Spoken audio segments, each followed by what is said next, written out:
हर हर महादेव दोस्तों, स्वागत है आपका हमारे YouTube चैनल पर।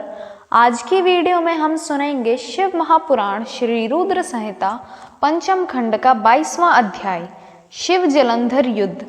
संत कुमार जी बोले, हे महर्षि, जब युद्ध भूमि में देवसेना का प्रतिनिधित्व करने वाले सभी वीर साहसी घायल होकर पृथ्वी पर गिर पड़े, तब यह देखकर सभी शिवगण भयभीत होकर शिव की शरण में चले गए। जब भगवान शिव को युद्ध स्थल का सब समाचार मिल गया, तब वे स्वयं दैत्यराज जलंधर को सबक सिखाने के लिए युद्ध स्थल की ओर चल पड़े। अपने आराध्य भगवान शिव को युद्ध का नेतृत्व करते देखकर सभी शिवगण, जो पहले डरकर भाग गए थे, पुनः लौट आए। शिवगणों ने पहले जैसे जोश के साथ युद्ध करना प्रारंभ कर दिया। भगवान शिव के रौद्र रूप को देखकर भयानक दैत्य भी भयभीत होने लगे और युद्ध छोड़कर भागने लगे। यह देखकर असुरों के स्वामी जलंधर को क्रोध आ गया। वह तीव्र गति से शिवजी की ओर दौड़ा। इस कार्य में शुंभ निशुंभ नामक सेनापतियों ने अपने स्वामी का साथ दिया।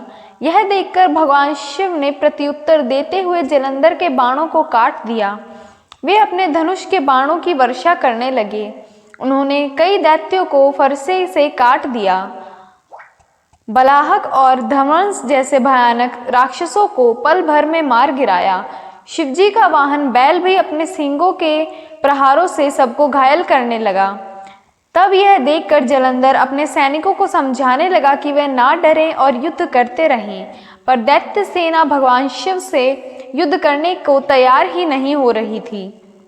क्रोधित जलंधर उन्हें ललकारने लगा। जलंधर ने अनेकों बाणों को एक साथ चलाकर उसमें भगवान शिव को बांधने का प्रयास किया, लेकिन वह सफल न हो सका। भगवान शिव ने उसके सभी बाणों को काट दिया और उसके रथ की ध्वजा को भी नीचे गिरा दिया। असुर राज जलंधर के सभी बाणों को काटने के पश्चात भगवान शिव ने एक बाण मारकर जलंधर को घायल कर दिया और उसके धनुष को काट दिया। यह देखकर जलंधर ने युद्ध करने के लिए गदा उठा ली। तब शिवजी ने अपने बाणों से उसकी गदा को भी दो टुकड़े में बांट दिया।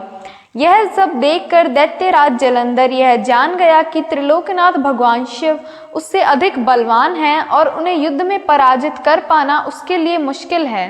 तब जलंधर ने जीतने के लिए गंधर्व माया उत्पन्न की।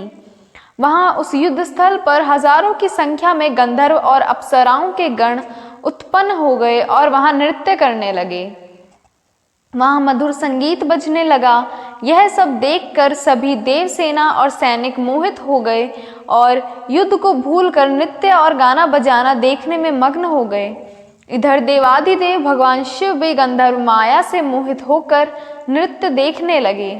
जब दैत्यराज जलंधर ने देखा कि सभी देवताओं सहित देवाधिदेव भगवान शिव भी उस गंधर्व माया के द्वारा मोहित हो गए हैं और अप्सराओं के नृत्य को देख रहे हैं, तब वह वहां से चुपके से भाग खड़ा हुआ। असुरराज जलंधर त्रिलोकनाथ भगवान शिव का रूप धारण कर बैल पर बैठकर देवी पार्वती के पास कैलाश पर्वत पर पहुंचा। वहां कैलाश पर देवी पार्वती अपनी सखियों के साथ व्यस्त थी। जब उन्होंने अपने पति भगवान शिव को आता देखा, तब उन्होंने अपनी सखियों को वहां से भेज दिया और स्वयं भगवान शिव के समीप आ गई। देवी पार्वती के अप्रतिम सौंदर्य को देखकर जलंधर का मन विचलित हो उठा और वह उन्हें अपलक निहारने लगा। जलंधर के इस प्रकार के व्यवहार को देख पार्वती को यह समझते हुए देर नहीं लगी कि वह कोई बहुरूपिया है, जो भगवान शिव का रूप धारण कर उन्हें ठगने आया है। यह विचार मन में आते ही देवी पार्वती वहां से अंतर्ध्यान हो गई।